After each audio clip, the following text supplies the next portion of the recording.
زما د دې مجلس خلاصه چې د عزیزانو هغه عافیه صدیقي ده. 20 کاله په قید او په جنگ په جیل کې پرسلو. تاسو اندازه ولګوئ عزیزانو، ابلوز یو څوک راغلی و د هغو بچی 3 کاله لیدلې نه وه. 3 کاله دا بچی جنې ورکه وه. دا مور یې پسې لیونۍ سوې وله. مور په خپل بچی پسې لیونۍ سوې 3 کاله. دلته 20 کاله د عافیه صدیقي وصلو. ادې وفات سوله. دا بیا هم سلامونه رالیږي چې زما مور زما ډېره یادېږي. دا درد و هغه چاته معلومیږي چې دا درد د چا پر کور دی. خاص کر فوزیه صدیقي راواخله، د عافیه صدیقي ټول خاندان راواخله. او عجب خبره دا د عزیزانو دا د مخ 4 سره غاښونه نسته.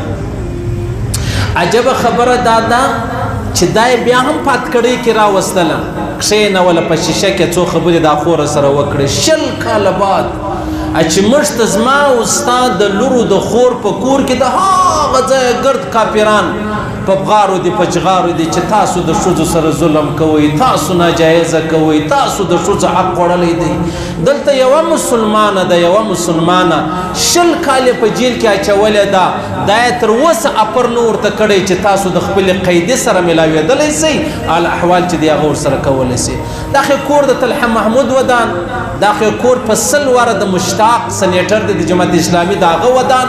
منډې ترنډې وکړې، تصدیق تر ملاقاته پرې ځان ورسوئ. نور هېڅ هم نه وایو، بس موږ صرف وعافیې صدیقي ته داسې لاسونه نسته به موږ ته معافي کوې.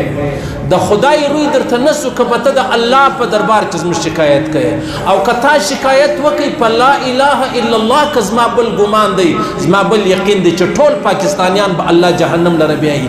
خاص کر پاکستانیان، عام طور ټول مسلمانان که عرب دي که عجم دي، که چیرې دې عافیې د الله په دربار کې شکایت وکړي چې یا الله دا دومره ځوانان، دا دومره ایټم بمان دي خلکو جوړ کړي وو، دومره های لیول اسلحه یې درلوده، بیا هم دې خلکو زما پوښتنه ونه کړله. ډېره ستړې ورځ ده او ډېره ستومانه ورځ ده. بس الله رب العزت دې بي امینه چې د محمد رسول الله ادیه ده د هغې په خاطر رایله کړي. الله رب العزت د بی فاطمه په خاطر رایله کړي. الله دې د خپل وحدانیت، د خپل عظمت، د خپل لویۍ په خاطر رایله کړي. الله دې زموږ پر عیبو پرده واچي. الله دې موږ نه شرمنده کوي. الله دې موږ نه رسوا کوي. عجبه خبره به درته وکړم.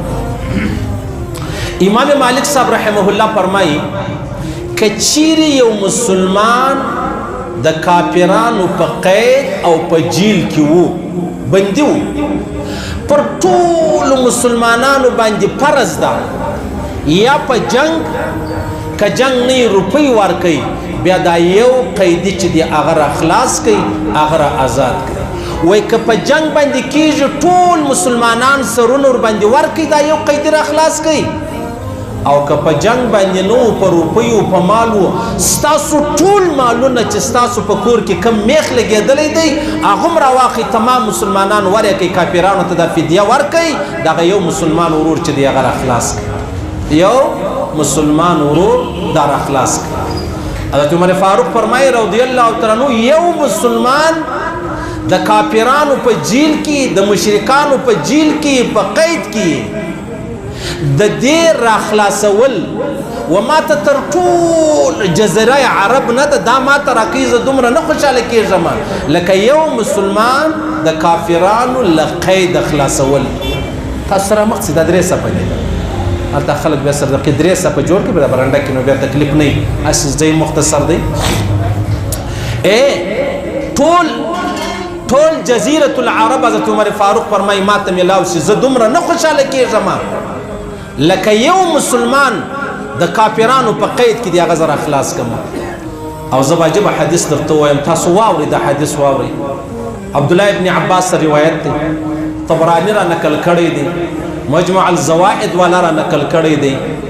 واورئ د الله رسول فرمایي که چیرې یو مسلمان د کافرانو په قید کې وو، یو مسلمان د مشرکانو په جیل کې وو، بندي ولو، او بیا تاسو ورلاس دا مسلمان می راخلاص کی رایله می کوي، هغه که تاسو په جنگ رایله کوي، وینه می وبویوله، سرونه پکې وبایلل آیا که تاسو مال و دولت ورکړئ روپۍ ورکړې بیا تاسو دا بندي را خلاص کړئ واورئ پیغمبر علیه السلام مبارک څه وایي پیغمبر علیه السلام فرمایي دا مې زه را خلاص کړم د کافرانو وای تاسو چې یو مسلمان د کافرانو له قیده را خلاص کړئ اکه په جنگ دی اکه د سرو په قربانۍ دی هغه که په سرو وینو باندې دی هغه که د تمام مسلمانانو په دولت او په روپۍ د الله رسول فرمایي دا د هغه مسلمان نه دی خلاص کړی دا د زه خلاص کړم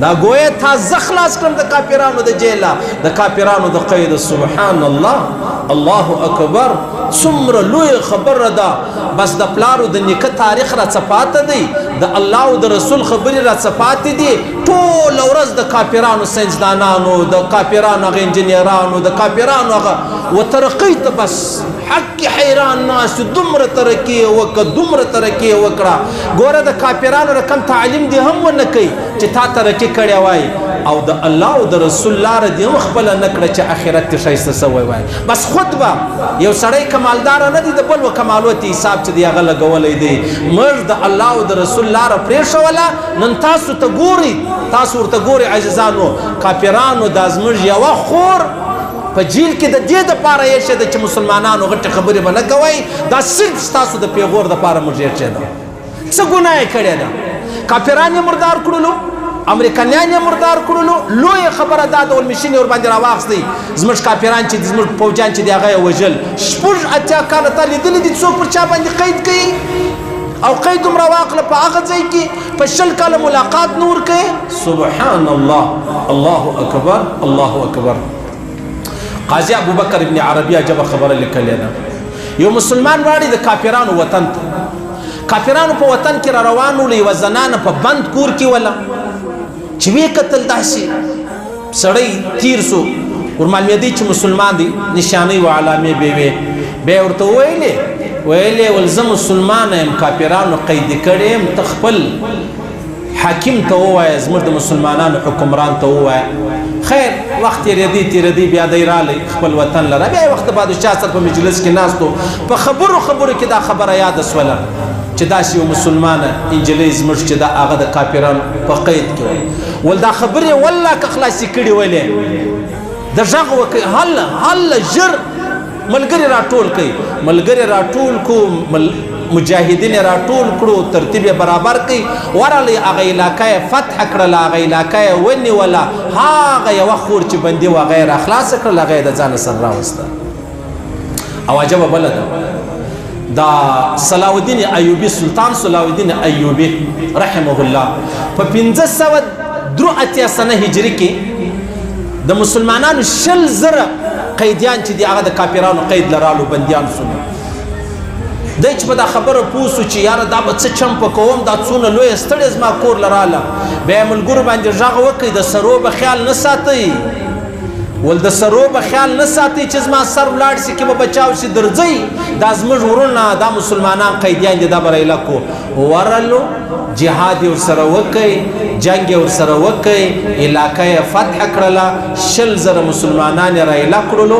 100,000 کافران د دې علاقې چې کوم و هغه یې بیا قیدیان په د ځانه سره راوستل ولې د ایمان جذبه پکې ژوندی وه د قرآن د کلمې جذبه پکې ژوندی وه ځکه الله رب العزت ورته اسانه کړې وه نن زما او ستا لاسونه یې شاته راوتړل د جهان ترقۍ چې د هغه کافرانو وکړلې ما او تا یې په داسې خبرو باندې اخته کړلو اسلحه جوړه کړي پر ما او تا یې خرڅه کړي د بل سره مې وجنګوي اسلحه را باندې ختمه کړي بیا نوره جوړه کړي بیا یې پر ما او تا خرڅه کړي موږ داسې سره لړاو کړي یو که تا خبره وکړله څلورمه ورځ به ستا سر هلته پروت هغه په دې خبرو ته د چا سر در خلاص کړي موږ نن دې ته راورسولو په ټوله دنیا کې وګورئ هېڅ یو مسلمان حکمران راواخله نه به کې پیدا چا د مسلمانانو په فکر او په غم کې څومره چې ما او تا د عمران خان دپاره منډه کړې ده څومره چې ما او تا د زرداري او د نواز شریف دپاره منډه کړې ده څومره چې ما او تا د خپل هغه سیاسي چې کوم زما او ستا رهبر دی د هغه دپاره منډه کړې ده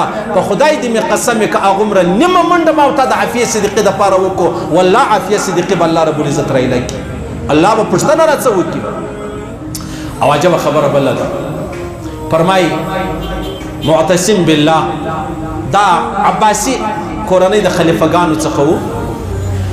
نو یوه مسلمانه انجلۍ دا د عموریې وه، عموریه، هغه کافرانو قیدي کړې وه. یو رومي پوجي راولاړ شو، د انجلۍ پر دا مخ ووله.